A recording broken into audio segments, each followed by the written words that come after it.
양배추가 겉으로는 멀쩡한데 수확해보니 속이 비어있거나 벌레 자국으로 지저분했던 적 있으십니까? 지금 이 시기를 놓치면 잎은 푸르러 보여도 속은 조용히 망가질 수 있습니다. 안녕하십니까? 초록 텃밭 이야기에 오신 것을 진심으로 환영합니다. 오늘도 바쁜 시간 내어 찾아와 주셔서 고맙습니다. 텃밭에서 직접 키운 채소를 가족과 함께 나누는 기쁨을 오래 이어가고 싶으시다면 구독과 좋아요로 함께 해주시면 큰 힘이 됩니다. 오늘은 양배추 모종을 심고 대략 40일이 지난 뒤 앞으로 10일에서 2주 사이에 꼭 살펴야 할 관리법을 말씀드리겠습니다. 많은 분들이 양배추 겉잎이 넓고 푸르면 이제 잘 크고 있다고 생각합니다. 물론 겉잎은 중요합니다. 하지만 바로 그 겉잎을 만들기 위해 양배추는 초반 한 달 동안 땅속 양분을 많이 써버립니다.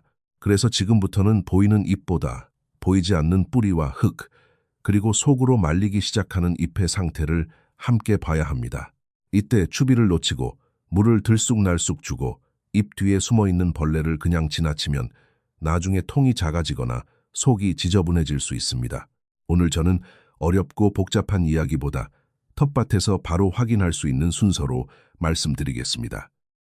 언제 추비해야 하는지, 왜 요소만 쓰면 아쉬운지, 물과 칼슘은 왜 함께 생각해야 하는지, 그리고 양배추가 단단히 결구되기 전에 어떤 벌레와 병을 먼저 막아야 하는지 차근차근 짚어보겠습니다.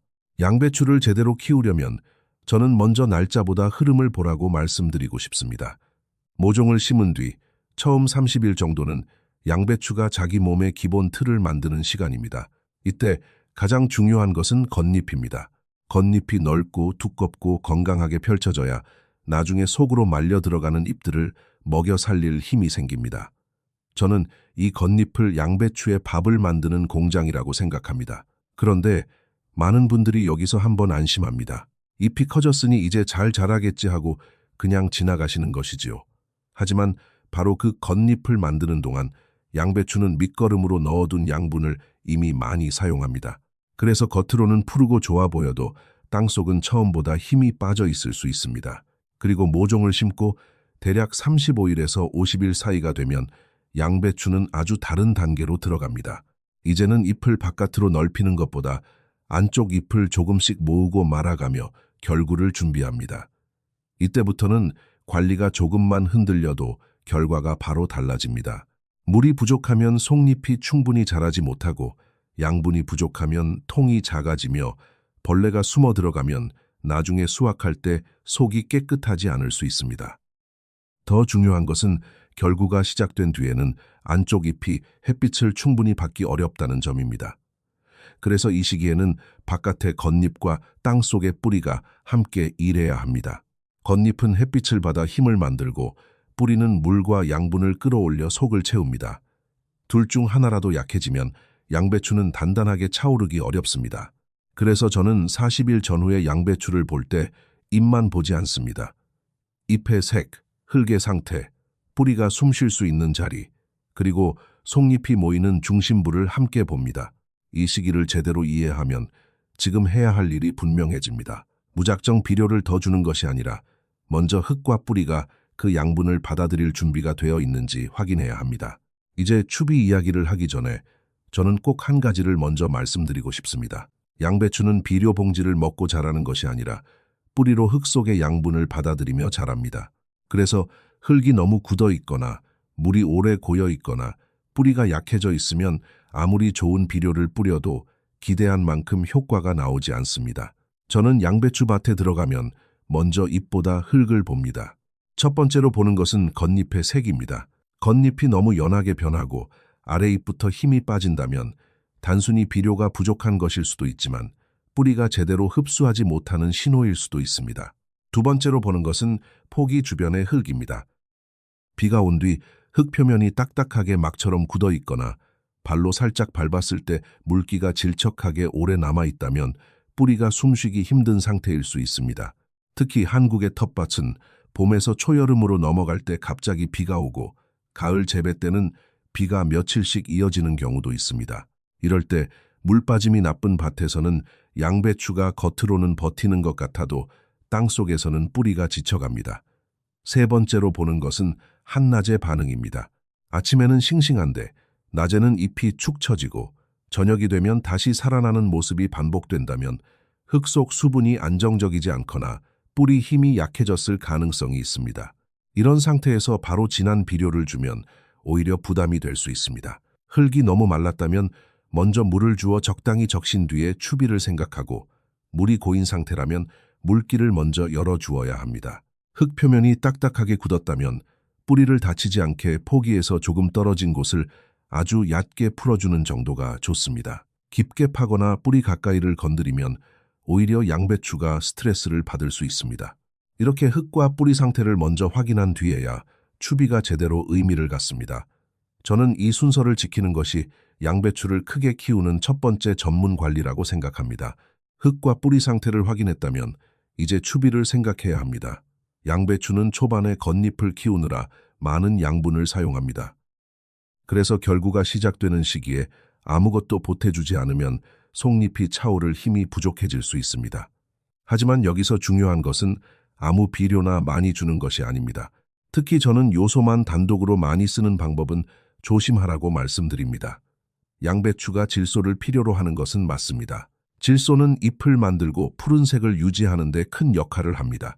그러나 질소만 강하게 들어가면 잎은 빠르게 푸르러 보여도 조직이 부드러워지고 속이 단단하게 차기보다 바깥 잎만 무성해질 수 있습니다. 비가 자주 오거나 밭이 습한 조건에서는 이런 부드러운 잎이 벌레와 병에 더 약해질 수도 있습니다. 그래서 이 시기 양배추에는 한쪽으로 치우친 식사가 아니라 균형 잡힌 식사가 필요합니다. 질소는 기본적인 생장을 도와주고 칼리는 잎에서 만들어진 힘이 속으로 잘 이동하도록 돕습니다. 저는 결국에 칼리를 가볍게 보지 않습니다. 양배추통이 단단해지고 무게감 있게 차오르려면 칼리의 역할이 중요합니다. 여기에 칼슘도 함께 생각해야 합니다. 칼슘은 잎 조직을 더 안정적으로 유지하는 데 도움이 되지만 칼슘은 식물 안에서 자유롭게 움직이는 성분이 아닙니다.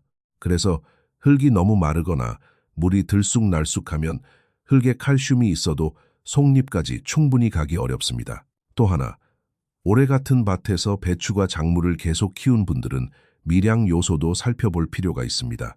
특히 붕소 같은 성분은 아주 적은 양만 필요하지만 부족하거나 과하면 모두 문제가 될 수 있으므로 따로 욕심내어 많이 쓰기보다 미량 요소가 포함된 균형 잡힌 복합 비료를 제품 설명에 맞게 사용하는 편이 안전합니다. 추비를 줄 때는 줄기 바로 옆에 뿌리지 말고 포기해서 조금 떨어진 곳에 주는 것이 좋습니다. 그런 다음 물을 충분히 주어 비료가 천천히 녹아 뿌리가 받아들일 수 있게 해야 합니다. 저는 이 시기의 추비를 양배추에게 마지막으로 힘을 실어주는 식사라고 생각합니다. 강하게 한번 밀어붙이는 것이 아니라 속을 채울 수 있도록 균형 있게 도와주는 것이 핵심입니다. 추비만큼이나 중요한 것이 벌레 관리입니다. 저는 양배추를 볼 때 잎에 큰 구멍이 뚫린 뒤에야 움직이면 이미 조금 늦었다고 생각합니다. 양배추는 상추처럼 잎을 바로바로 따먹는 채소와 다릅니다.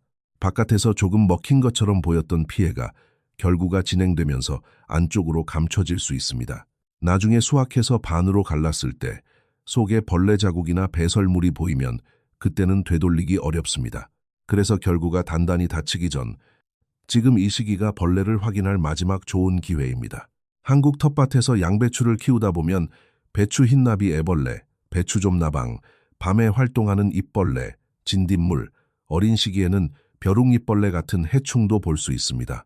이름을 모두 외우실 필요는 없습니다. 다만 잎을 보는 방법은 꼭 익히셔야 합니다.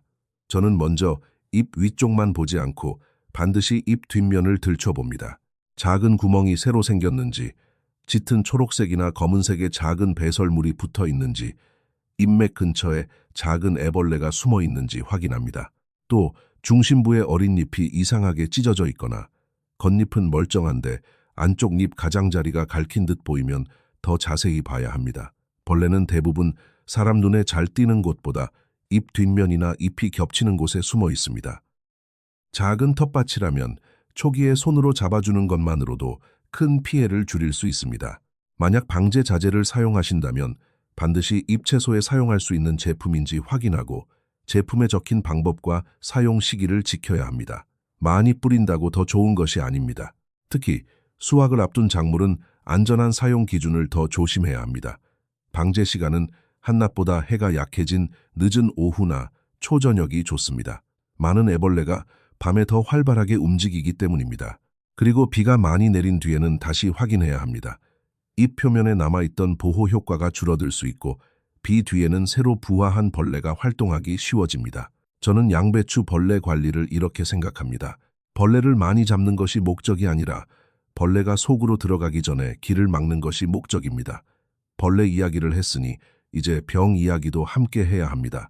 많은 분들이 양배추가 망가지는 이유를 벌레 하나로만 생각합니다. 하지만 제가 텃밭에서 자주 보는 모습은 조금 다릅니다. 벌레가 먼저 작은 상처를 내고 그 다음에 비와 습기와 막힌 흙이 그 상처를 더 크게 만드는 경우가 많습니다. 양배추 잎에 작은 구멍이 생겼을 때 날씨가 건조하고 통풍이 좋으면 피해가 거기서 멈추기도 합니다. 그러나 비가 이어지고 잎이 오래 젖어 있으며 밭고랑에 물이 고이면 그 작은 상처가 썩음으로 이어질 수 있습니다. 한국의 봄 재배에서는 갑자기 더워지다가 비가 오고 가을 재배에서는 며칠씩 흐리고 습한 날이 이어지기도 합니다. 이럴 때 양배추가 결구를 시작하면 속이 잘 마르지 않기 때문에 병을 더 조심해야 합니다. 잎이 물러지고 냄새가 나거나 상처 부위부터 축축하게 무너지는 모습은 매우 좋지 않은 신호입니다. 또 잎 가장자리가 노랗게 변하면서 안쪽으로 V자 모양처럼 번지는 증상이 보이면 병을 의심하고 더 자세히 살펴야 합니다. 습한 날씨에 잎 표면이 오래 젖어 있고 밭이 답답하면 잎병도 쉽게 번질 수 있습니다. 또 배추과 작물을 같은 자리에서 계속 키우는 밭에서는 뿌리 문제도 생각해야 합니다. 양배추, 배추, 무 같은 작물을 해마다 같은 곳에 심으면 흙 속에 특정 병이 쌓일 수 있고 흙이 산성으로 기울어 있거나 물 빠짐이 나쁘면 뿌리가 약해질 수 있습니다. 낮에 자꾸 시들고 성장이 느리며 뽑아보았을 때 뿌리가 비정상적으로 부풀어 있다면 단순한 물 부족만은 아닐 수 있습니다. 그래서 저는 양배추 밭을 관리할 때 병을 치료한다는 생각보다 병이 좋아하는 환경을 줄인다는 생각을 합니다. 물 빠짐이 나쁜 곳은 두둑을 조금 높이고 비가 오기 전에 고랑을 정리하며 잎이 너무 오래 땅에 닿아 젖어 있으면 상한 잎은 정리합니다. 물은 가능하면 잎 위에 오래 남기지 말고 뿌리 쪽으로 주는 편이 좋습니다.